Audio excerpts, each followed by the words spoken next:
Hello and welcome back to Crash 3 Warped on the Sane Trilogy. We had beaten the first boss in the last part, and in this part, we're getting some gems, and we are raining man.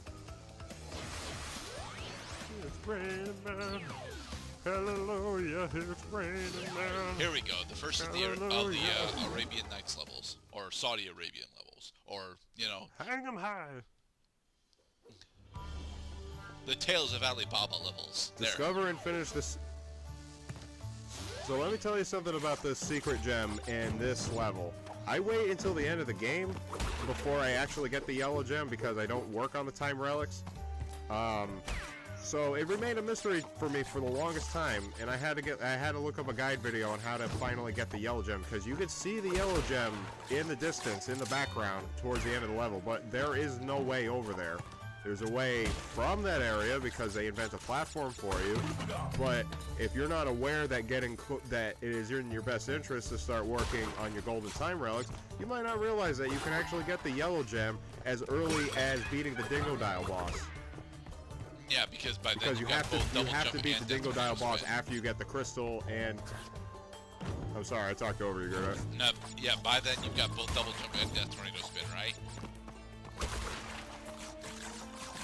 Well, you got double jump. Oh. You got double jump and supercharged belly flop, because they don't give you the super death tornado spin until after, unless they give it to you. I can't remember. I find that they're both like they both dramatically simplify platforming in this game to let you correct your mistakes. They let you get greater jumping distance, more opportunities to land, etc. and so forth. So whichever one comes first, it doesn't really matter. I'm pretty sure you get Death Tornado spin after double jump, which will put it at entropy, right?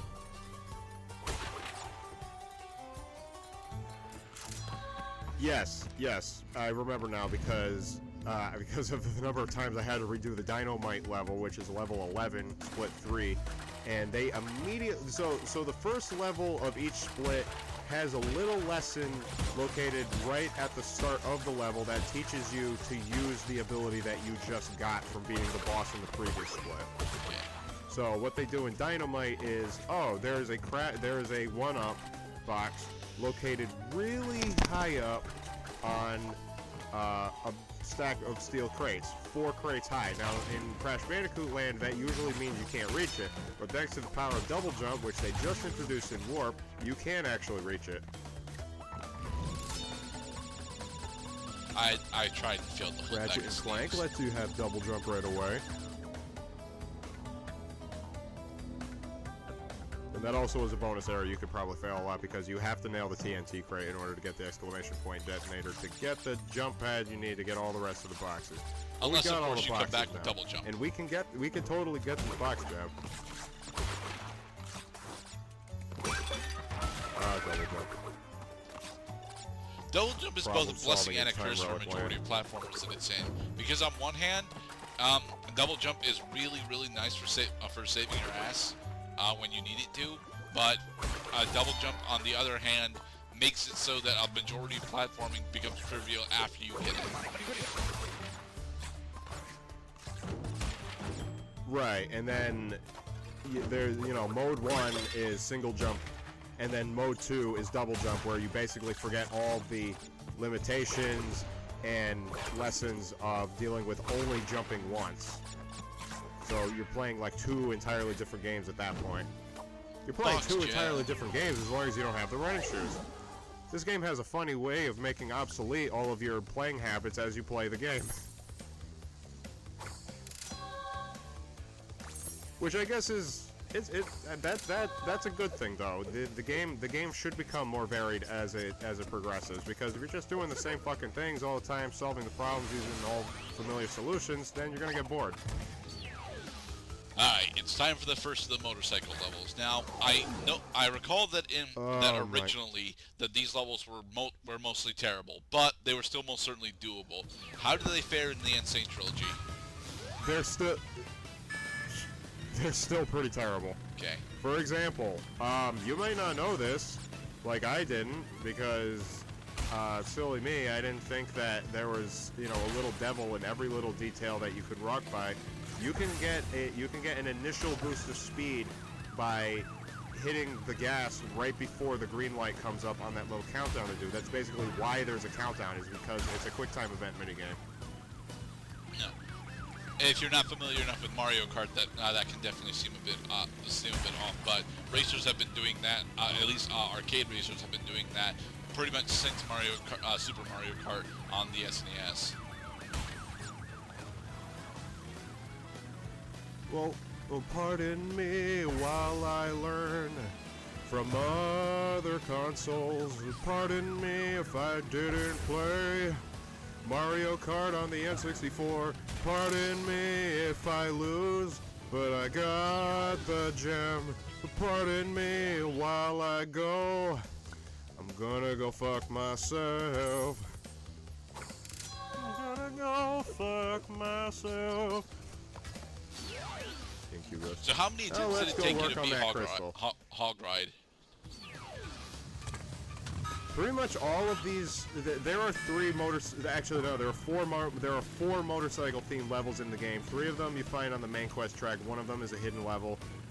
They all suck. I hate these fucking levels. I hate how many times I had to retry these, because you don't have to be perfect. Maybe you have to be perfect to get the gold relics, but to win the race, you still have to not make that many mistakes. Mistake number 1, do not get knocked off of the road. Getting knocked into the dirt will ruin your momentum, and it takes a little while to get your momentum back after you lose it. Lesson number 2, do not fall so far off the track that you have to be warped back into place. Use your brakes. Lesson number 3, do not crash into these cars, because that's losing your momentum a little bit. Crashing into a car will make you come to a complete stop. Lesson number 4, use these speed booster pads as often as humanly possible. Yay! You got it. Yeah. My personal theory is that you're not actually supposed to take the optional ramps, because I think due to the fact that Crash actually bounces when he lands, he loses a rather significant amount of momentum doing so. Well, they tell you that landing after a jump will cancel your boost, but that's you're supposed to lose your boost at some point. There are some levels. Oh, it's Dingo Dial. The name, and Uka and Cortex gave me orders to bring the crystals to them during the Ice Ages. So give me the goods and shove off, or I'll roast yous. I'm gonna roast you, Dingo Dial. Except this is the game that introduced the Dingo Dial has got a flamethrower. I love the music and the Tomb Time theme levels. Crash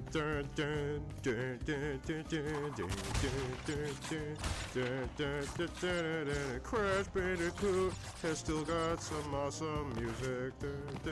Yes, it does. Also, thank you for showing that off that you can in fact kill the crocodiles. Well, you're welcome. I mean, that's a Crash Bandicoot 1 thing, is you should at least try to kill the enemies. Because who knows, you might be surprised. You thought, oh, I never thought I could kill that guy. I never tried. He's scary. And he killed me a bunch of times. But conquer your fear! Wait, go up and do the boxes first. No! Because I think this is one of the no, that's not bonuses that throws you ahead of some boxes. That exclamation point detonator you saw was actually not that does not make boxes spawn. That actually makes the platform up ahead start moving. It's still necessary for game completion at this point, because we still do not have double jump and we don't have the super tornado spin. Go up here. You have to use that stack of crates in order to get up there. So you may have to retry this a couple times. I generally do. They tell you right away. Oh, failing and retrying bonus levels doesn't cost lives. Oh yeah, sure. It doesn't let you keep your Aku Aku if you have to suicide in order to get all the boxes, but fuck it. This is Crash Bandicoot. Cry about it. And then you have to go through the subsequent portion of the level without getting hit. Now I forget. I think you can belly slam the monkey in order to perma kill it. Although once you have taken out the jars, they're no longer a threat.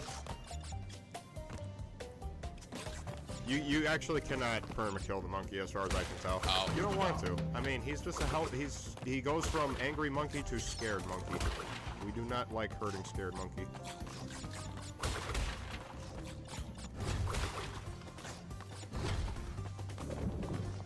Open sesame. Now, the yeah, purple gem you can make this. This level sucks. So is this the first level that we you can't haven't actually figured it out yet. the box gem? You cannot. You have. This is another level that, just like the dynamite level I was mentioning before.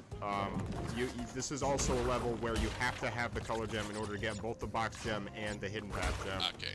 They want you to. They intend you to do it during the same take, basically. Whoops. Shoes. Oh come on, Cloud! You could have made that, especially with the spin jump. Yeah. Ouch. Mistakes were made. I make a lot of mistakes, actually. That was another one. You see, this is a game about time travel, because in previous Crash Bandicoot games, you might have found it difficult to rationalize that you are just a warping Bandicoot who's pretty much immortal as long as he has collected other selves from the multiverse. In this game, you can kind of rationalize the whole checkpoint, getting additional tries, because dying creates a time paradox, and we are time travelers, so we get as many tries as we want. This is not Metal Gear Solid 3, though. The fear! The fear! Flamethrower. Playing with the big boys now. You're playing with the big boys now. I fucking love that song. Yeah, Frogleaf Studios made a metal version of it, and that makes it awesome. But yes, those 19 boxes we just missed are on the hidden path. Okay. And you do have to go backwards from the hidden path, maybe by the method that I show off much later, because the purple gem is in the next split. It's not in this one, it's in the next one. Okay, what is this? That's odd, actually. Usually It's a the purple tiger gem is in level. the last split.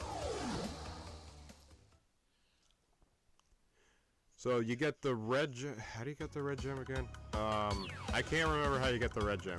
You get the purple gem in the next split. I don't even think we had an opportunity to get any of the colored gems yet, as a matter of fact. No, we haven't. Tiger level. Yep. You see, originally what would have happened there is that Purah would have bounced on the top of those crates, and you would have missed the rest of them.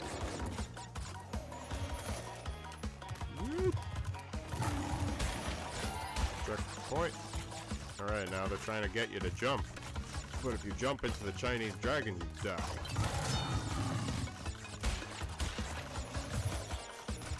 Up we go. Boing. I do like the Alright, here's Liberty the Wall tough channel, checkpoint. to be perfectly honest. They are fun, and as you mentioned earlier, their music is also pretty kick-ass.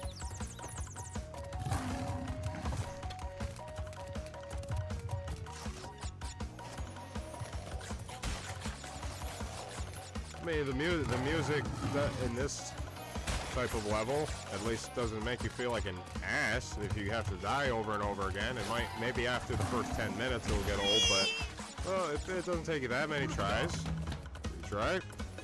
Looks like it just took you 5 tries. Oh yeah, there was a checkpoint. I think this might have been a level in which I spawned an artificial checkpoint, because again, if you're just following along from our Crash 2 commentary, the Sane Trilogy invents artificial checkpoints. So if you die, the game will notice if you die a lot of times at the exact same checkpoint, and the game will get easier if you continue to die. Although you are at the risk of getting a game over. You can eventually spawn artificial checkpoints, because even after you finish the level, you go back to the level and you start dying again at that exact same checkpoint, then the game may spawn an artificial checkpoint even earlier because it remembered your deaths from the last time. That's something I didn't know. And in the next part, after Coco does the crash dance, let's go take on Dingo Dial.